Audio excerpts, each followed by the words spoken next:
اعوذ باللہ من الشیطان الرجیم بسم اللہ الرحمن الرحیم هل أتى على الإنسان حين من الدهر لم يكن شيئا مذكورا إنا خلقنا الإنسان من نطفة أمشاج نبتليه فجعلناه سميعا بصيرا إنا هديناه السبيل إما شاكرا وإما كفورا إنا أعتدنا للكافرين سلاسل وأغلالا وسعيرا. یہ سورہ دہر ہے. یہ سورت بھی ہجرت سے پہلے نازل ہوئی ہے، یعنی مکی سورت ہے. حضرت نبی پاک صلی اللہ تعالی علیہ وسلم آپ کی اکثر زندگی کی جمعہ کی فجر کی جو نماز ہے، اس فجر کی نماز کی دوسری رکعت میں حضرت نبی پاک صلی اللہ تعالی علیہ وسلم دوسری رکعت میں یہ سورہ دہر اکثر پڑھتے تھے. سمجھیے، جمعہ کا دن ہے، فجر کی نماز ہے، دوسری رکعت ہے، اس میں اکثر آپ نے یہ سورہ دہر پڑھی ہے. اس لیے پہلی بات تو ائمہ حضرات کو اس کا اہتمام کرنا چاہیے، اس لیے کہ یہ میرے آقا کی سنت ہے. اب آپ کے دماغ میں ایک سوال ہوگا کہ آقا صلی اللہ تعالی علیہ وسلم نے دوسری رکعت میں اکثر اس کو کیوں پڑھا ہے؟ اس کا جواب سنیے. ایک تو یہ، جب سورہ الف لام میم سجدہ آئے گی تب سمجھاؤں گا کہ پہلی رکعت میں الف لام میم سجدہ پڑھتے تھے اور دوسری رکعت میں سورہ دہر پڑھتے تھے. کیوں پڑھتے تھے سورہ دہر؟ سورہ دہر اس لیے پڑھتے تھے کہ سورہ دہر کا جو دوسرا رکوع ہے ابھی آ رہا ہے، اس دوسرے رکوع میں اللہ تبارک و تعالی یہ کہنا چاہتے ہیں کہ میرے بندو، میں نے تمہیں ایک نظام دیا ہے زندگی گزارنے کا، تو ظاہر سی بات ہے جب اس نظام پر چلو گے تو حالات آئیں گے، لوگوں کی طرف سے تم پر حملے ہوں گے، تمہیں مارا جائے گا، پیٹا جائے گا، سخت حالات آئیں گے، لیکن فاصبر لحکم ربک، کیا کرنا؟ اللہ رب العزت نے جو کہا ہے اس پر جمے رہنا. حالات آئیں جمے رہنا. اس لیے میرے آقا اس کو پڑھتے تھے تاکہ صحابہ کرام کے سامنے یہ بات بار بار آئے کہ اللہ نے یہ جو نظام چلایا اس پر حالات آنے والے ہیں، ہمیں اس پر جمع رہنا ہے. آگے قرآن نے کہا فَصْلِ حُکْمِ رَبِّكَ وَلَا تُطِعْ مِنْهُمْ آثِمًا أَوْ كَفُورًا. جو گنہگار ہے، جو ناشکر بندے ہیں، ان کی بات مت مانیے، آپ اپنا کام کیجئے، اس پر جمے رہیے، حالات کو برداشت کیجئے. اس لیے آقا صلی اللہ تعالی علیہ وسلم اس کو پڑھا کرتے تھے. اس لیے اس کو پڑھنا چاہیے اور مصلیوں کو بتانا چاہیے کہ جمعہ کے دن فجر کی نماز کی دوسری رکعت میں اس لیے حضور پڑھتے تھے اور ہم پڑھ رہے ہیں تاکہ حالات پر، ہماری جو آنے والی نسلیں ہیں وہ حالات پر ایمان کا سودا نہ کریں. اب سنیے، اس سورت کے پہلے رکوع میں اللہ تبارک و تعالی نے کیا بیان فرمایا ہے؟ پہلے رکوع میں اللہ تبارک و تعالی یہ بیان کرنا چاہتے ہیں کہ انسان سے یہ کہنا چاہتے ہیں کہ انسان تیری کیا اوقات ہے. ایک زمانہ تھا تو کچھ بھی نہیں تھا. ظاہر سی بات ہے اللہ تبارک و تعالی نے جب انسان کو وجود نہیں بخشا، کچھ بھی نہیں تھا، نہ آدم علیہ السلام تھے، نہ اس کے بعد جو انسانوں کا جو سلسلہ چلا ہے، کوئی کچھ بھی نہیں تھا. تو پھر کیا ہوا؟ اللہ فرماتے میں نے وجود بخشا ہے، میں نہ چاہتا تو دنیا میں آ نہیں سکتا تھا. تیری کیا اوقات ہے؟ کوئی اوقات نہیں. پھر آگے اللہ فرما رہے ہیں اِنَّا خَلَقْنَا الْإِنسَانَ مِن نُطْفَةٍ أَمْشَاجٍ.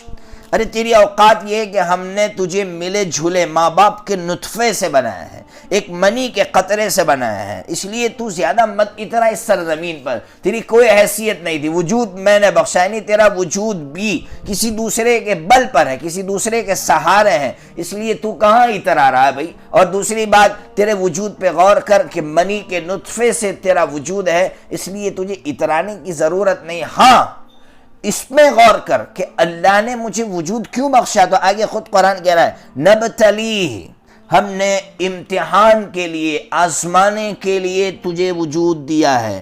اترانے کے لیے نہیں دیا ہے، امتحان کے لیے دیا ہے۔ فَجَعَلْنَاهُ سَمِيعًا بَصِيرًا، ہم نے تجھے آنکھیں دی ہے، ہم نے تجھے کان دیے ہیں، یہ اس لیے دیے ہیں کہ بھائی تو آنکھ سے دیکھے۔ کیا دیکھے؟ اِنَّا هَدَيْنَاهُ السَّبِيلَ، ہم نے تیرے سامنے دو راستے رکھے، ایک جنت کا راستہ، ایک جہنم کا راستہ ہے۔ اب کان دیے، آنکھ دیے، اللہ تبارک و تعالیٰ فرما رہے کان سے اچھی چیزیں سن کر اچھے راستے کی طرف جا، آنکھ کے ذریعے سے منزل کی طرف پہنچ۔ یہ اللہ تبارک و تعالیٰ فرما رہے اما شاکرا و اما کفورا، ہم نے یہ سب چیزیں آنکھ کان اس لیے دیے ہیں چاہے تو شکر گزار بندہ بن، چاہے تو نہ شکرہ بن۔ اللہ اکبر، یعنی پورا خلاصہ اللہ نے یہ بیان کر دیا کہ تیری کوئی اوقات نہیں تھی، وجود ہم نے بخشا، ہمارے بل پر تو دنیا میں آیا ہے اور ہمارے بل پر رہے گا، جب چاہیں گے موت دے دیں گے۔ اور تو اب اتنا مت اپنے وجود میں غور کر کے منی کے قطرے سے تجھے وجود بخشا ہے، کیوں بخشا ہے؟ اللہ نے فرما دیا تیرا اگزام لینا چاہتا ہو، امتحان لینا چاہتا ہو، اس کے لیے آنکھیں دیے، اس کے لیے کان دیے۔ پھر آگے اللہ فرما رہے اِنَّا أَعْتَدْنَا لِلْكَافِرِينَ سَلَاسِلَ وَأَغْلَالًا وَسَعِيرًا۔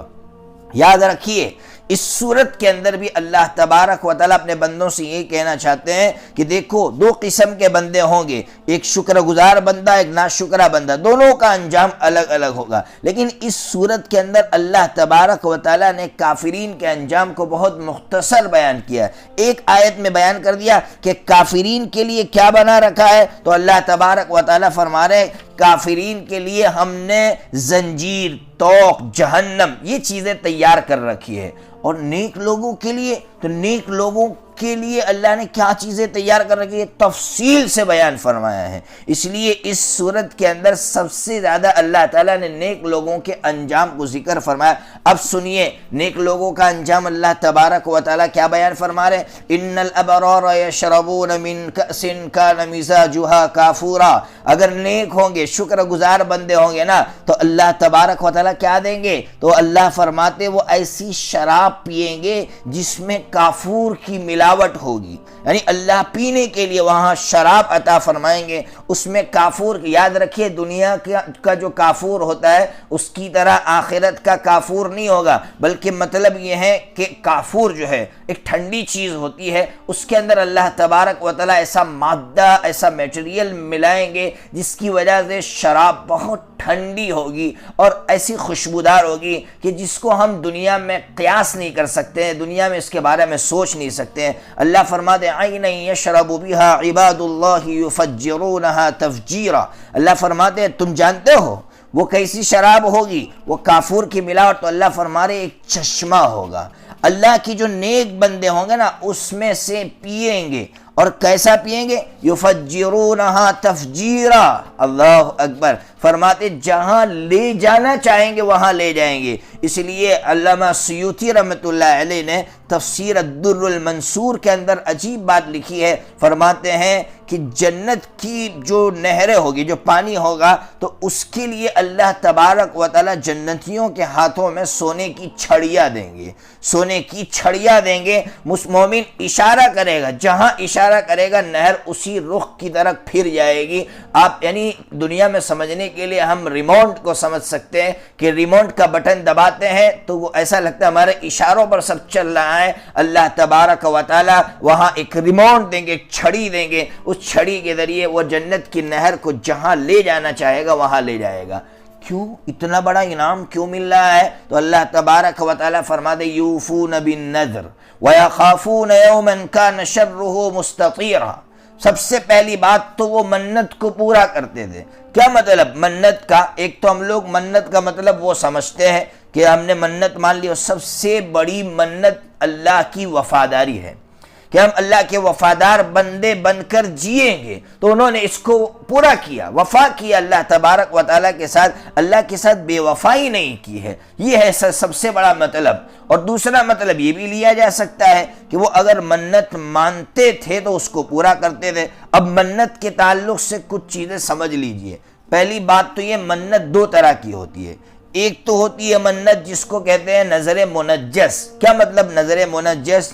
مجھ پر کوئی حالات نہیں آئے، بس ایسے ہی اللہ کو خوش کرنے کے لیے میں نے یہ کہہ دیا، اپنے اوپر کوئی چیز ضروری قرار دی، لازم کر دی کہ میں اللہ کے لیے 100 رکعت نماز پڑھوں گا، میں اللہ کے لیے بکرا صدقہ کروں گا، میں اللہ کے لیے روزے رکھوں گا، اس کو کہتے ہیں نظر منجز۔ یہ اللہ کو حضرت نبی پاک صلی اللہ تعالی علیہ وسلم کے کہنے کے مطابق بہت بہت پسندیدہ ہے، اللہ کو بہت پسندیدہ ہے یہ عمل کہ بندہ اللہ کو خوش کرنے کے لیے اس طرح کی منت مان لے، اپنے اوپر کوئی چیز لازم کر لے تو اللہ کو یہ چیز بہت بھاتی ہے، بہت اللہ کو خوش کر دیتی ہے یہ چیز۔ اور ایک ہوتی ہے نظر معلق، اس کو سمجھیے، نظر معلق کا مطلب ہوتا ہے اگر میرا فلاں کام ہو گیا تو میں نماز پڑھوں گا۔ مثال کے طور پر بچہ بیمار ہے، میں نے یہ کہا اگر بچے کو شفا مل گئی تو میں صدقہ دوں گا، اگر جو ہے میری دکان چلنے لگی تو میں اتنا صدقہ دوں گا، اس کو کہتے ہیں نظر معلق۔ اب سمجھیے اسلام اس نظر کو پسند نہیں کرتا ہے۔ حضرت نبی پاک صلی اللہ تعالی علیہ وسلم نے بخاری شریف کے اندر بھی ہے، ترمذی شریف کے اندر ہے، بخاری شریف کے اندر کتاب القدر کے اندر حضرت عبداللہ ابن عمر رضی اللہ تعالیٰ عنہما کی حدیث نقل کی ہے، نہى النبی صلی اللہ تعالی علیہ وسلم عن النذر ان النذر لا یغنی من القدر شیئا انما یستخرج به من البخیل۔ کیا فرمانا چاہتے ہیں کہ ایسی جو منتیں ہیں نا، ایسی منتیں اللہ تبارک و تعالیٰ پسند نہیں کرتے ہیں۔ کیوں پسند نہیں کرتے ہیں؟ اس لیے کہ اس میں اس کی غرض شامل ہوتی ہے۔ ظاہر سی بات ہے، سودا بازی ہو رہی ہے کہ اللہ میں نماز تو اسی شرط پہ پڑھوں گا کہ تو میرے بیٹے کو شفا دے دے، میں صدقہ اسی شرط پہ دوں گا کہ تو جو ہے میرے بیٹے کو شفا دے دے، میں روزہ اسی شرط پہ رکھوں گا تو میرے بیٹے کو شفا دے دے، میرا فلاں کام کر دے۔ اس سے بڑا سودا باز خود غرض بندہ اور کون ہو سکتا ہے؟ اس لیے اسلام اس کو پسند نہیں کرتا ہے، اور ہماری سوسائٹی پوری اسی سے بھری ہوئی ہے۔ اور جب لوگوں کو ایسی باتیں سمجھاتے لوگوں کو نہیں لگتی ہے کہ مولانا یاد رکھیے اگر ایسی منت مان رکھیے تو اس کو پورا کرنا تو ضروری ہے۔ اسی لیے آپ کو ایک واقعہ سناؤ، غالباً مسعود بن عمر ایک تابعی ہے، انہوں نے ایک جو ہے غزوے میں گئے تھے، ایران میں غزوہ ہو رہا تھا، ان کا بیٹا بیمار ہو گیا۔ جب بیٹا بیمار ہو گیا تو انہوں نے منت مان لی کہ اگر بیٹے کو شفا ہو گئی تو میں جو ہے صدقہ دوں گا، یا جو بھی انہوں نے اس طرح کی منت مانی۔ بیٹا تو مر گیا۔ حضرت عبداللہ ابن عمر رضی اللہ تعالیٰ عنہما کی خدمت میں حاضر ہو کر کہا کہ میں نے اس طرح منت مان رکھی تھی، تو حضرت عبداللہ ابن عمر رضی اللہ تعالیٰ عنہما نے فرمایا کہ ارے بھائی اولم تنہو عن ذالک، یہ حافظ ابن حجر عسقلانی رحمۃ اللہ علیہ نے لکھا ہے جو بخاری کے شارح ہیں کہ ارے اللہ کے رسول صلی اللہ علیہ وسلم نے اس کو پسند نہیں فرمایا ہے، لیکن پھر آگے فرمایا کہ اوفی بنذرک، ہاں جو منت مانی ہے اس کو تو پورا کر لو۔ تو دونوں چیزیں الگ ہے، ایک تو منت ماننا اچھا نہیں ہے، لیکن اگر آپ نے منت مان رکھی ہے تو اس کو پورا کرنا ضروری ہے۔ اس لیے منت کے تعلق سے میں نے آپ کو تفصیل بتلا دی۔ بہرحال اللہ تبارک و تعالیٰ تعریف فرما رہے کہ ان کو انعام اس لیے مل رہا ہے کہ میرے ان بندوں نے سب سے بڑی منت یہ مان رکھی تھی کہ اللہ ہم تجھے خوش کریں گے، اس کو انہوں نے پورا کیا ہے، اس لیے آج میں انہیں انعامات دے رہا ہوں۔ اللہ تبارک و تعالیٰ ہمیں اسلام کی صحیح سمجھ عطا فرمائے۔ وآخر دعوانا الحمدللہ رب العالمین۔